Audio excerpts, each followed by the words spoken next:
दोस्तों नमस्कार। मैं ज्योतिषाचार्य ईडी शास्त्री और आपके अपने YouTube चैनल नक्षत्र एस्ट्रो वर्ल्ड में मैं आप सभी का सादर अभिवादन करता हूं। दोस्तों वर्ष 2026 कुंभ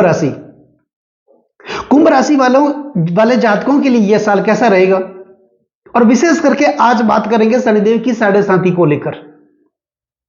कुंभ राशि वालों के लिए शनिदेव की साढ़े साती का यह अंतिम चरण चल रहा है। जाते हुए शनिदेव हैं, पैरों पर होते हैं, भागदौड़ करवाते हैं, मेहनत करवाते हैं, लेकिन उसका फल भी देते हैं। शनिदेव की साढ़े साती का पहला और दूसरा चरण यह घातक माना जाता है।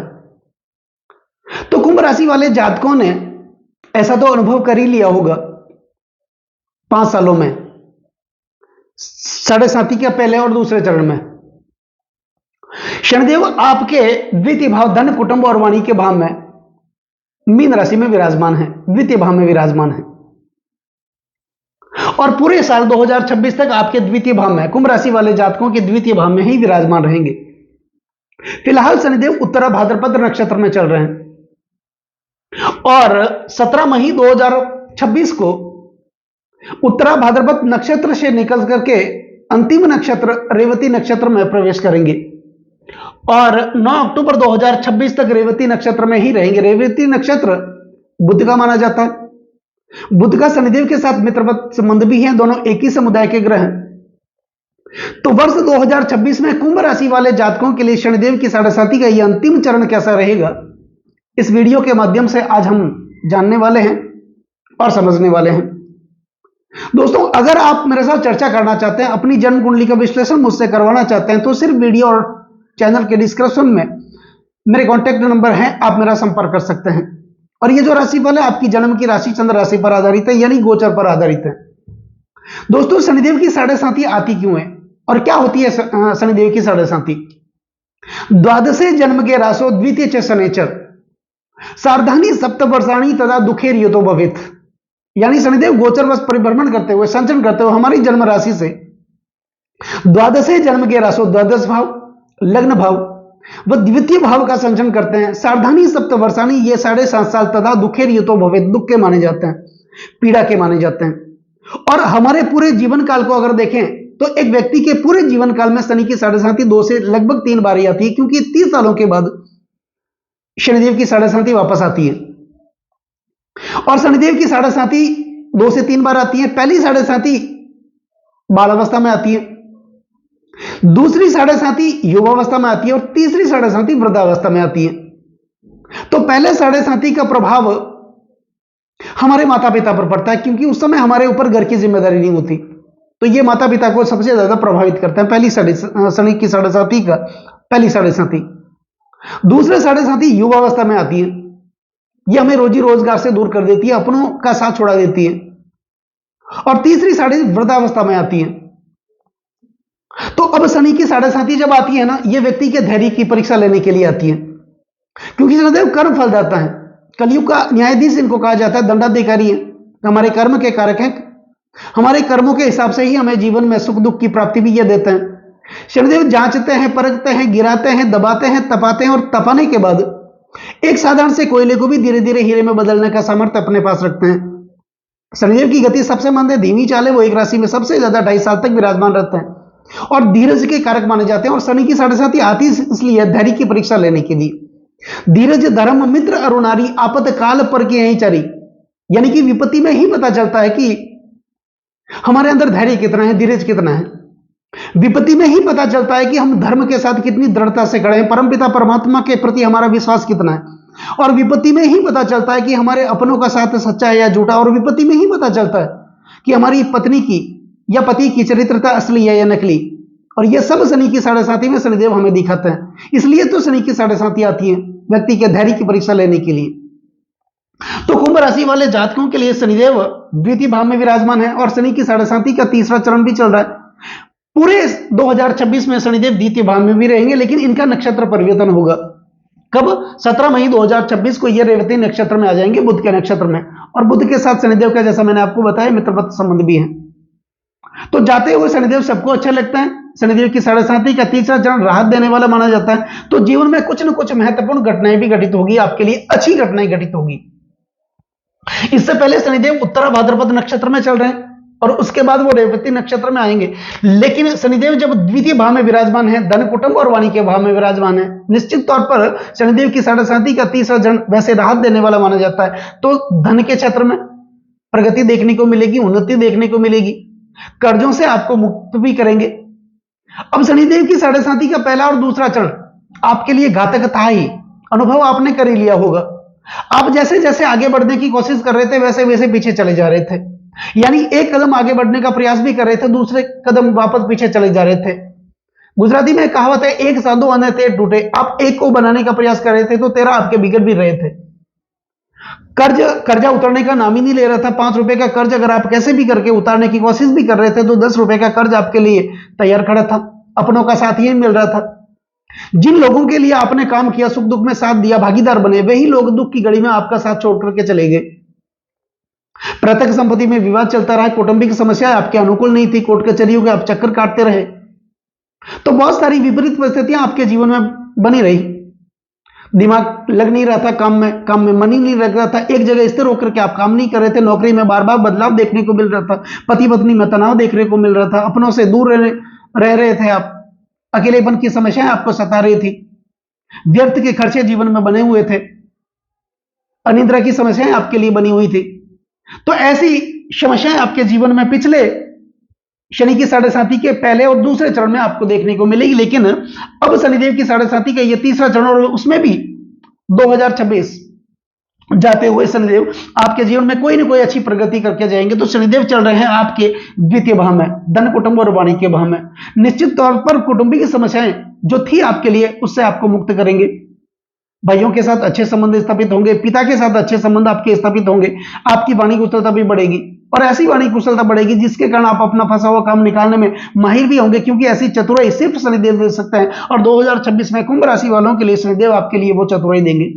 आपकी आर्थिक स्थिति अच्छी होगी, आय के नए नए संसाधन आपके लिए विकसित होंगे और अगर आप नौकरी करें तो आपकी पदोन्नति और प्रमोशन आपको मिलने वाला है। कोई ना कोई बड़ी जिम्मेदारी आपको दी जा सकती है और उस जिम्मेदारी को तय समय पर निर्वाह करते हुए आप आगे बढ़ेंगे, जिसके कारण आपके जीवन में मान सम्मान पद प्रतिष्ठा की वृद्धि होगी। अकेलेपन की समस्याएं जो बनी हुई थी, आप परिवार के साथ रहने की कोशिश करेंगे ज्यादा से ज्यादा। विदेशों से संबंधित कार्य क्षेत्र में आपके जीवन में प्रगति देखने को मिलेगी। इंपोर्ट एक्सपोर्ट का अगर आप काम करते हैं तो उसमें भी अच्छी स्थिति आपके जीवन में देखने को मिलेगी। अब शनिदेव की मुख्यतः 3 दृष्टियां मानी जाती हैं। शनिदेव जिस भाव में विराजमान होते हैं उस भाव से तीसरे भाव में दृष्टि करते हैं, सप्तम भाव में दृष्टि करते हैं और दसम भाव में दृष्टि करते हैं। दोस्तों, सप्तम दृष्टि तो एक जनरल दृष्टि मानी जाती है। सभी ग्रह अपने भाव से सप्तम भाव में दृष्टि करते हैं, क्योंकि सप्तम भाव पति पत्नी का होता है, दाम्पत्य जीवन का होता है और हमारी निजी प्रॉपर्टी का होता है। हर व्यक्ति अपने पति पत्नी की निजी प्रॉपर्टी की सुरक्षा देख रेख स्वयं करता है, इसलिए सब ग्रहों को यह दायित्व दिया गया अपने से सप्तम भाव को देखने का। लेकिन इसके अतिरिक्त शनिदेव को 2 महत्वपूर्ण और दृष्टियां दी गई, तीसरी दृष्टि और 10वीं दृष्टि। अब शनिदेव आपके द्वितीय भाव में विराजमान है, उत्तरा भाद्रपद नक्षत्र में विराजमान है, उसके बाद ये रेवती नक्षत्र में भी आ जाएंगे, तो वो स्थिति तो आपके लिए बहुत बढ़िया होगी, क्योंकि जब वो रेवती नक्षत्र में आ जाएंगे 17 मई 2026 को, तो शनिदेव की जो तीसरी दृष्टि है वो आपके चतुर्थ भाव पर जा रही है और रेवती नक्षत्र बुध का नक्षत्र माना जाता है और बुध आपके पंचमे से, निश्चित तौर पर पंचम भाव विद्या बुद्धि और संतान का भाव माना जाता है। तो आपकी संतान के लिए बहुत अच्छी स्थिति बन रही है। शिक्षा के क्षेत्र में, बुद्धि के क्षेत्र में, ज्ञान के क्षेत्र में बहुत अच्छी स्थिति बन रही है। बच्चों के विवाह नहीं हो रहा था तो वो भी समस्याएं जो आपके जीवन में बनी हुई थी वो उस समस्याओं का अंत होगा। सहयोगी में प्रॉब्लम आ रही थी, वो प्रॉब्लम भी आपकी दूर होगी। और यही भाव संचित कर्म का भाव माना जाता है। जो मेहनत आपने पिछले 5 सालों में की या 6 सालों में की, उस मेहनत का पूर्ण प्रतिफल आपको मिलने वाला है, क्योंकि शनिदेव जब रेवती नक्षत्र में आ जाएंगे, बुध के नक्षत्र में, बुध आपके पंचमे से और आपके अष्टमे से भी बुद्धिवंत है, तो निश्चित तौर पर यह स्थिति तो आपके लिए, जब वो नक्षत्र परिवर्तन करेंगे तो आपके लिए, आपके पंचम भाव से संबंधित कार्यों के लिए और अष्टम भाव से संबंधित कार्यों के लिए अच्छी स्थिति देखने को मिलेगी। वैसे देखा जाए तो अष्टम भाव को मारक भाव कहा जाता है। मारक भाव में कोई भी ग्रह बैठ करके मार्केस बन जाते हैं, मृत्यु तुल्य दुखों का कारण बनता है। लेकिन यह भी नहीं भूलना कि यही अष्टम भाव गूढ़ रहस्यों का भाव माना जाता है, ऑकल्ट साइंस का भाव माना जाता है, हमारे अंदर की योग्यताओं का भाव माना जाता है, क्षमताओं का भाव माना जाता है, और यह भाव प्राप्ति व परिवर्तन का भाव भी माना जाता है। तो जीवन में शनिदेव निश्चित रूप से जब यह राशि परिवर्तन करके बुध के नक्षत्र में आ जाएंगे, तो बुध आपके अष्टमे भी हैं, आपके जीवन में कोई ना कोई बड़ी प्राप्ति व परिवर्तन देखने को मिलेगा। अब शनिदेव की तीसरी दृष्टि आपके चतुर्थ भाव पर जा रही है। प्रॉपर्टी से संबंधित जो परेशानियां थी तो वो परेशानी आपकी दूर होगी।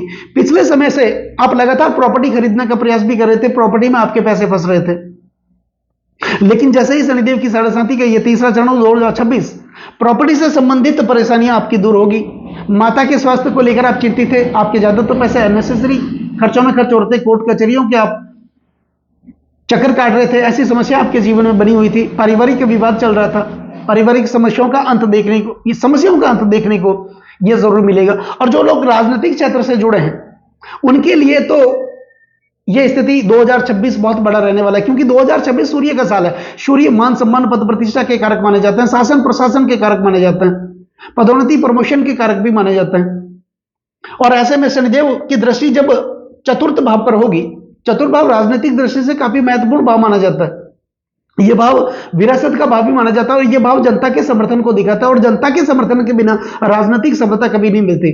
अब कई लोग राजनीति में विरासत से राजनीति में आ जाते हैं और कई लोग अपने मेहनत के बलबूते पर राजनीति में मुकाम हासिल करते हैं। और शनिदेव की दृष्टि जब तीसरी दृष्टि 2026 में शनिदेव की साढ़े साथी के तीसरे चरण में आपके चतुर्थ भाव पर डालेंगे तीसरी दृष्टि, निश्चित तौर पर राजनीतिक क्षेत्र में यह स्थिति बहुत बड़ी होगी। अब शनिदेव की सप्तम दृष्टि होगी अष्टम भाव पर, और जब नक्षत्र परिवर्तन करके बुध के नक्षत्र में आ जाएंगे शनिदेव, और बुध आपके अष्टम में भी है और शनिदेव की दृष्टि भी अष्टम भाव पर है, निश्चित तौर पर प्राप्ति व परिवर्तन देखने को मिलेगा। यह भाव वैराग्य का भाव माना जाता है। आपके प्रति परमपिता परमात्मा के प्रति विश्वास देखने को मिलेगा, श्रद्धा देखने को मिलेगी। ये यकीन मानिए, जब भी परमपिता परमात्मा के प्रति हमारा श्रद्धा बढ़ जाती है, विश्वास बढ़ जाता है, वहीं से हमारे भाग्य का निर्माण हो जाता है। तो ये स्थिति है, आपके अंदर जो योग्यताएं छुपी हुई थी पहले, वो योग्यताएं बाहर नहीं निकल रही थी।